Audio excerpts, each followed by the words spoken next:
नमस्कार। आज हम यहाँ सुनने जा रहे हैं जेठ मास कथा अध्याय 12। पिछली कड़ी में हमने सुना कि नारद मुनि ने राजा इंद्रद्युम्न को भगवान नरसिंह देव के स्थान के दर्शन करवाए और उसी समय आकाशवाणी हुई जिसमें इस बात का अनुमोदन किया गया कि भगवान राजा इंद्रद्युम्न को दर्शन देने के लिए 4 स्वरूपों में प्रकट होंगे।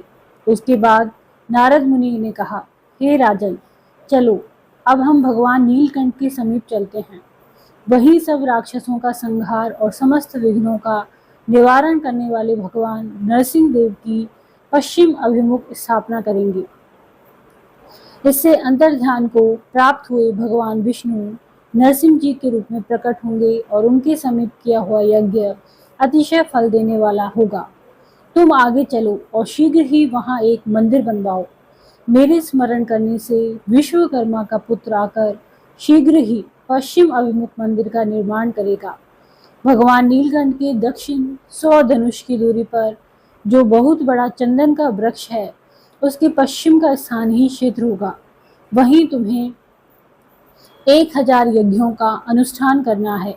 तुम अभी जाओ, मैं 5 दिनों तक अभी यहीं पर रुकूंगा और इन ज्योति स्वरूप अनंत शक्ति संपन्न दिव्य नरसिंह भगवान की आराधना करके एक अर्च विग्रह में उनकी प्रतिष्ठा करूंगा।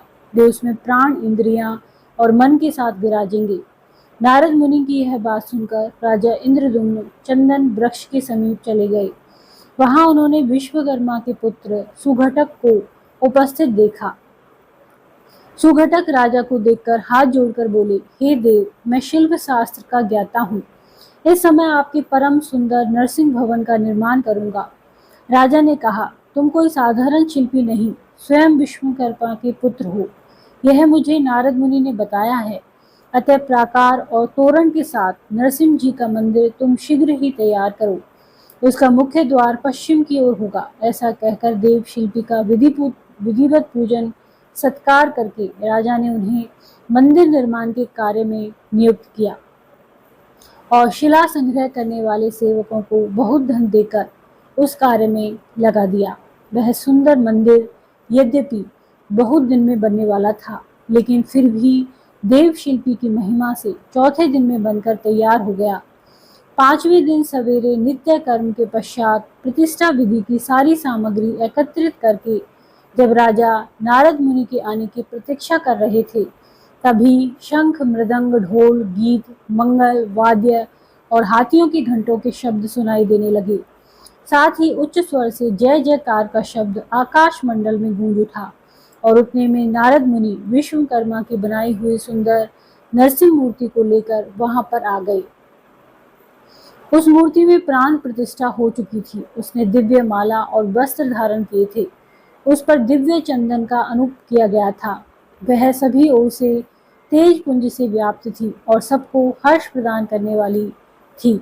उसे देखकर राजा और उसके अनुयायी बहुत प्रसन्न हुए। सबने देव ऋषि नारद की प्रशंसा की और फिर निकट से देखकर उसमें नरसिंह देव की आकृति पहचानी और यह निश्चय किया कि यह आदि मूर्ति भगवान नरसिंह जी की प्रतिमा है। तब प्रसन्नचित हुए राजा इंद्रद्युम्न ने भगवान नरसिंह की परिक्रमा की और धरती पर मस्तक रखकर साष्टांग प्रणाम किया। तत्पश्चात राजा के अनुरोध से नारद मुनि ने भूदेवी और लक्ष्मी देवी के साथ देवादिदेव भगवान नरसिंह देव की प्रतिमा को रत्नमयी वेदी पर बुद्धिमान नारद मुनि के साथ राजा इंद्रद्युम्न ने उपनिषदों और धर्मयुक्त स्रोतों द्वारा प्रसन्नता पूर्वक भगवान का स्तवन किया। यह स्तुति करते हुए राजा ने कहा, हे भगवान, आप अनेक स्थूल, सूक्ष्म, अत्यंत लघु शरीर धारण करते हैं। आप आकाश से परे होकर भी आकाश स्वरूप हैं। आपका रूप सदा एक रस रहता है। आप अद्वितीय स्वरूपा हैं। आपका आकार आकाश के समान सर्वव्यापी है। आप आकाश में स्थिर रहते हैं, आकाश पर आरूढ़ हैं। ब्रह्मकेश शिव और पद्म योनि ब्रह्मा आपके ही स्वरूप हैं। दिव्य नरसिंह रूप में प्रकट हुए परमात्मा, आपका तेज कई करोड़ सूर्य के समान है। हे प्रभु, अब दुख रूपी समुद्र से मेरा उद्धार कीजिए।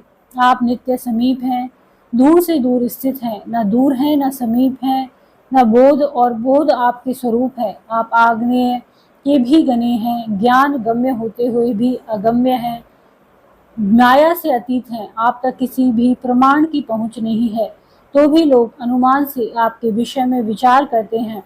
आप सबके आदि, सबके कर्ता, सबको अनुमति प्रदान करने वाले और सबके पालक तथा संहारक हैं। हे विश्व साक्षी, आपको नमस्कार है। आप ज्योति स्वरूप, ज्ञान रूप, प्रकाश पुंज, व्यूहाकार और सृष्टि के हेतु हैं। दुखों के विनाश करने के एकमात्र कारण होकर भी आप वस्तुतः कारण नहीं हैं। सबके संशयों को छिन्न भिन्न करने के लिए आप सबसे पहले प्रकट हुए। आप मुझे अपने चरणार बिंदों की श्रेष्ठ भक्ति प्रदान कीजिए। भक्तों के अविष्ट मनोरथों की पूर्ति करने वाले आप भगवान नरसिंह की मैं शरण लेता हूँ। अपने चरणों का आश्रय लेने वाले लोगों की पाप राशि का विनाश करने वाले दया सागर, हे नरसिंह देव, मैं आपको प्रणाम करता हूँ। आप मुझ अनाथ की रक्षा कीजिए। मैंने अपने इस चर्म चक्षु से आपके दिव्य स्वरूप का दर्शन कर सकूं, ऐसी कृपा कीजिए।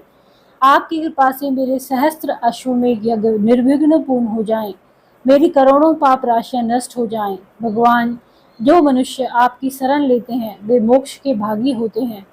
इस प्रकार दिव्य नरसिंह की स्तुति करने के राजा इंद्रद्युम्न के मन में बड़ी प्रसन्नता हुई। उन्होंने बार बार धरती पर लेटकर भगवान को दंडवत प्रणाम किया। जो भी मनुष्य इस स्रोत से दिव्य नरसिंह देव की स्तुति करते हैं उन्हें भगवान नरसिंह देव मोक्ष प्रदान करते हैं। ज्येष्ठ मास के शुक्ल पक्ष की द्वादशी तिथि पर स्वाति नक्षत्र के योग में महर्षि नारद ने उस क्षेत्र में दिव्य नरसिंह देव की स्थापना की थी। जो लोग वहां उनका दर्शन करते हैं वे सहस्त्र अश्वमेध यज्ञ से अधिक फल प्राप्त करते हैं। जो पंचामृत दूध, नारियल के रस तथा सुगंधित जल से भगवान नरसिंह को नहलाते हैं, खीर आदि उपचार समर्पित करके पूजा करते हैं, जवा कुसुम की माला, चंदन, धूप, दीप और तांबूल चढ़ाकर स्तुति पाठ, जय जयकार, परिक्रमा, प्रणाम और दान देते हैं, उनसे भगवान नरसिंह देव संतुष्ट होते हैं और वे ब्रह्मलोक को प्राप्त करते हैं। वैशाख मास की चतुर्दशी को शनिवार के दिन स्वाति नक्षत्र में प्रदोष के समय भगवान नरसिंह आदि का अवतार हुआ है। उस तिथि को विधि पूर्वक नरसिंह जी की पूजा करके मनुष्य अपने करोड़ों जन्म की संचित पाप राशि को तत्काल भस्म कर देता है। जो भी मनुष्य भगवान नरसिंह देव का दर्शन, स्पर्श, नमस्कार, भक्ति पूर्वक दंडवत और स्तुति करता है वह सभी पापों से मुक्त हो जाता है। जय श्री राम।